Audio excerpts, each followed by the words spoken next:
Hey everybody, it's Carson Gordy, the Champagne Sports Anchor. We're here to talk about Illinois football recruiting. This is something that historically was not always a fun topic to talk about. Think about those Lovie Smith era. He couldn't recruit the state, and Illinois was usually ranked in the 40s and 50s, and even in recent years, even under Brett Bielema, Illinois was in the 40s.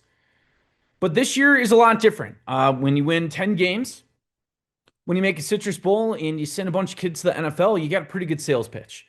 When we look at the big recruiters like Rivals, like 24/7 Sports, Illinois is seeing their highest level since the Ron Zook era.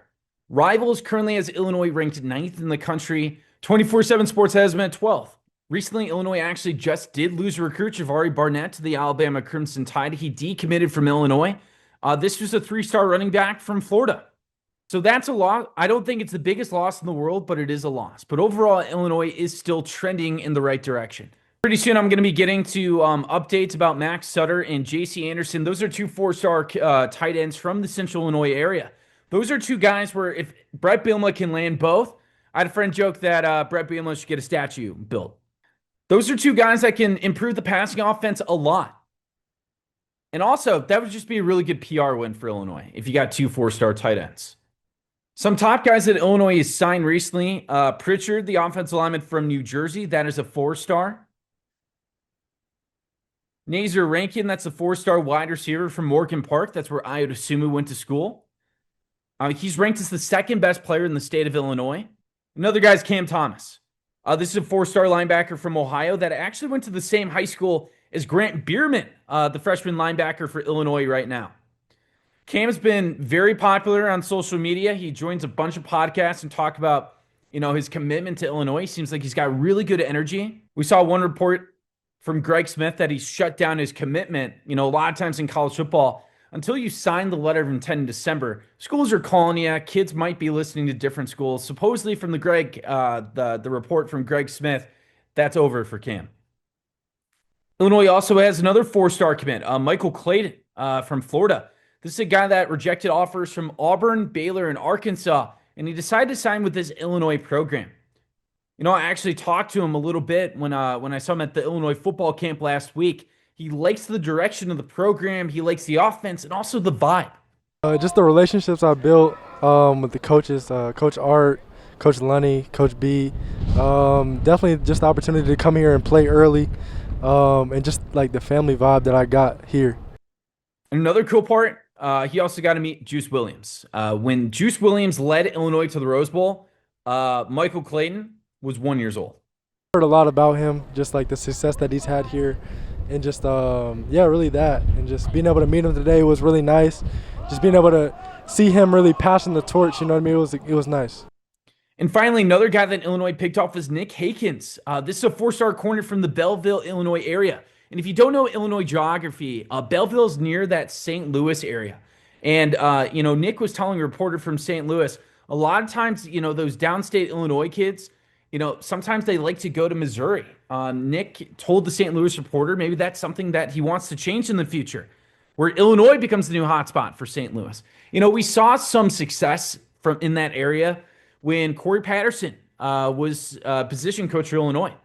Isaiah Williams, Keith Randolph. There's a lot of pockets in that St. Louis area, and Brett Bielema would love to recruit there. And Nick is a cornerback, and he kind of cements the status that Illinois is kind of becoming an NFL factory for these corners. And this is a place where, transfers and also high school recruits, they're going to trust Brett Bielema and Corey Parker to take them to the next level. Look at some of the guys that Illinois has developed. Sidney Brown, Devin Witherspoon, 5th overall pick, Quan Martin, Kirby Joseph, and then Xavier Scott's going to be there next year. The fact that Nick turned down offers from Missouri, Iowa, Tennessee, that just shows that the program's going in the right direction. He did not always recruit the highest rated high school recruiting classes, but obviously he had an eye for talent. I mean, most of these guys that Brett Bielema sent to the NFL, which is 14 over the last 4 years, they're pretty good players. I mean, Chase Brown, Sidney Brown, a lot of offense linemen are going to the NFL. But if I trust Brett Bielema to develop 2 and 3 stars, imagine what he could do with a Mack Sutter. Imagine how much he's going to win when he has several four stars on the roster. Over the last 4 years, there's only three Big Ten schools that have more top 100 NFL draft picks, and that is Penn State, Michigan, Ohio State. So that's pretty good company for this Illinois football program. I talked to one recruit, Tony Williams. He's a linebacker from Florida, the Jacksonville area.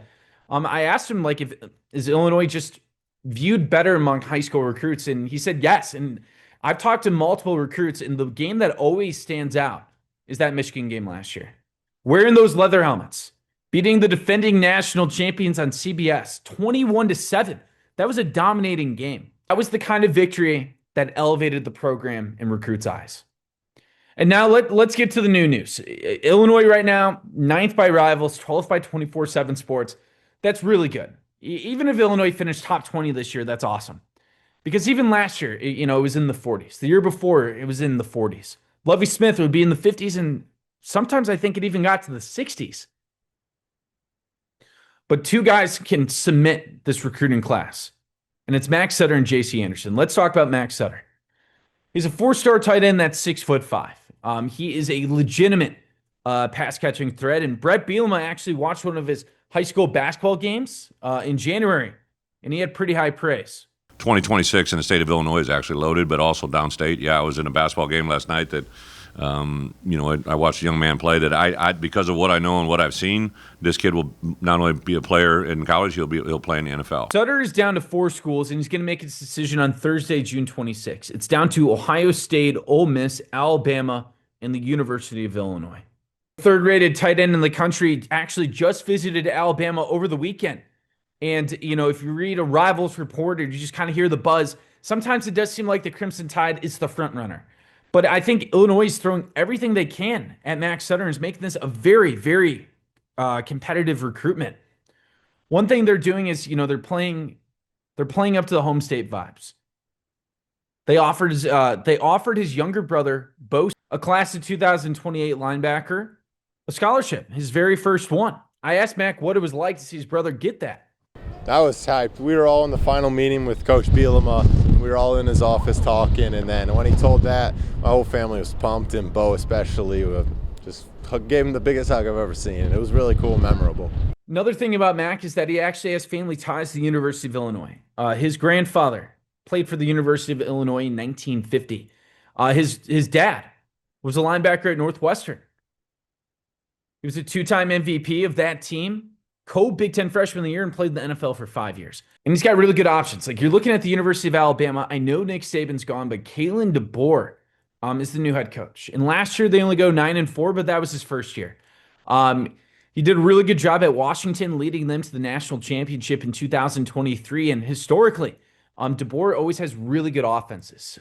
They throw the ball around. Michael Penix was a runner-up for the Heisman Trophy in 2023. Or just rehired his offensive coordinator, Ryan Grubb, who got fired from the Seattle Seahawks. He's back with DeBoer at Alabama. And last year, Alabama's tight end, they did use him a little bit. His name was Westover. He had 46 receptions for 433 yards. At Illinois, the tight end position has been interesting. They've had some really good names. For example, Luke Ford was a big name. That was a 5-star that transferred from the University of Georgia, but he just was never that productive of a pass catcher, even though he was a pretty good blocker. Another guy was Daniel Barker, who ended up transferring to Michigan State after a couple years, but he would have 4 or 5 touchdowns a year for the Fighting Illini. If you look at Brett Bielema historically, the tight end position has been very productive. University of Wisconsin, they would regularly get 35-plus catches a year. And at Arkansas, he was one of the only teams in the country to have, for 3 straight seasons, a tight end drafted by an NFL team. And the big one, of course, was Hunter Henry, who plays for the Los Angeles Chargers. He was a second-round pick in the 2010s. And that was a guy that was heavily used as a wide receiver threat at the University of Arkansas. And then even at Illinois, Brett Bielema was able to ship Tip Ryman off to the NFL as a 3rd-round pick. So Brett Bielema, he has a pitch to J.C. Anderson and Mack Sutter. Like, historically at Arkansas, Wisconsin, and Illinois, he's been able to send kids to the NFL. At Wisconsin and Arkansas, they had really high volume. And at Illinois, maybe he just hasn't had the right piece yet to make them a high-volume catcher.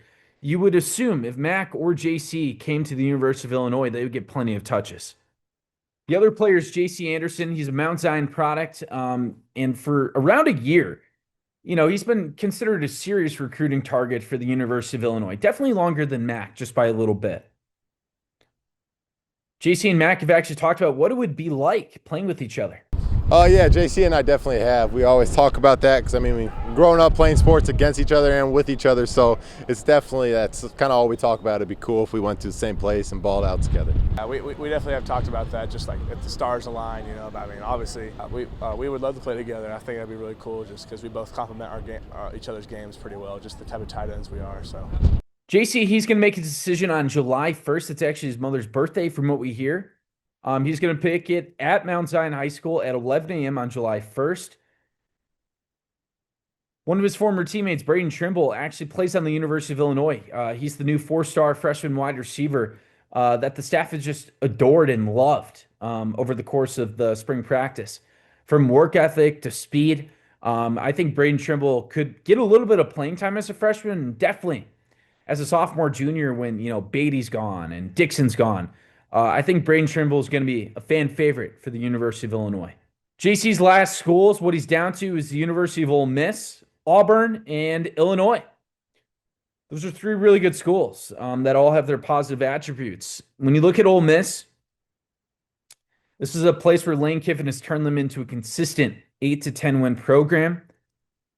And usually, Lane Kiffin, they put up some points, 35, 40 points per game. Last year, tight ends had 40 receptions, and they were a 10-win program again. And then Auburn is the other interesting school for sure. Their head coach is Hugh Freeze. Historically, really good offenses when he was the former head coach at Ole Miss. Auburn's been more of a mixed bag. And Auburn, they've been recruiting really well. Their classes. We're seeing top 10 classes. We see their tight ends get a lot of action.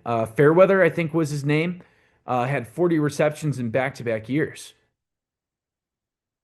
But so far, we haven't seen the win totals yet at Auburn. 6-6 the first year, 5-7 the next year. But again, it's only year two. With the recruiting in the positive direction, that is an interesting program to watch. And they've been recruiting J.C. Anderson hard. And then finally, the last school is Illinois. This is a school where we've seen J.C. Anderson visit often over the course of the last year. Going to multiple basketball games in the winter, having a former teammate on the roster, going to those Illinois football camps. I asked JC, what is it like to get close to these coaching staffs? And you got to tell two of them, I'm not going to play for you. And I asked JC Anderson what that's like. That's one of the hardest parts of the process for me is telling these guys no, because I become really close with all these position coaches because I'm a relationships person. So to me, that's the hardest part. But if they're mad about you saying no, then they weren't. They weren't the right place to go anyways. I would just say my final point about these players, I'm not in the prediction business. These are two really good kids, and they got a lot of good options. Illinois is an up-and-coming program. Brett Bielema shows that he can send kids off to the NFL. You look at Auburn, they're recruiting really well. Ole Miss, same situation. They're a consistent 10-win program. Sutter also has offers from Alabama and Ohio State. Enough said. All I'm going to say is recruiting's not done until December. These college kids are going to continue to get calls from different schools until they sign that letter of intent in December. And recruitment changes. Illinois just had a player decommit. Barnett seemed like he was going to be in Illini, and then Alabama recruits him really hard. Extreme example, but last year, heading into 2024, you could argue Purdue had some momentum. Ryan Walters was a young coach. They had a couple good young pieces with, Claire as the tight end, and then they also had a really good defensive back. They started to recruit high school a little bit better. And then they start getting blown out earlier in the year, and those players are looking for different schools, and they lost their entire class. School goes 10-2, 9-3, you're going to keep your summer commitments more likely.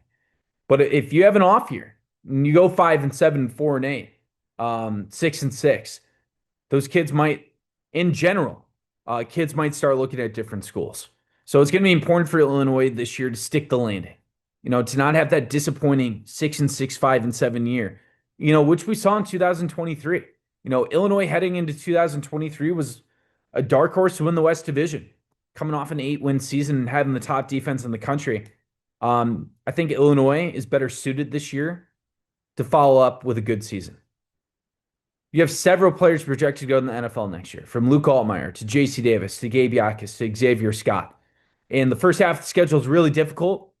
You got to play at Indiana. You'll probably be underdogs. You got to play at Washington. You got to play Ohio State. You got to play USC. But then the back half of the schedule is really manageable. Rutgers, Maryland, Wisconsin, and Northwestern. So if you can start the year off really strong, Illinois is in a great position to have another good year. Thank you for watching, and make sure you subscribe to our YouTube channel. Be sure to watch more videos from News Channel 20.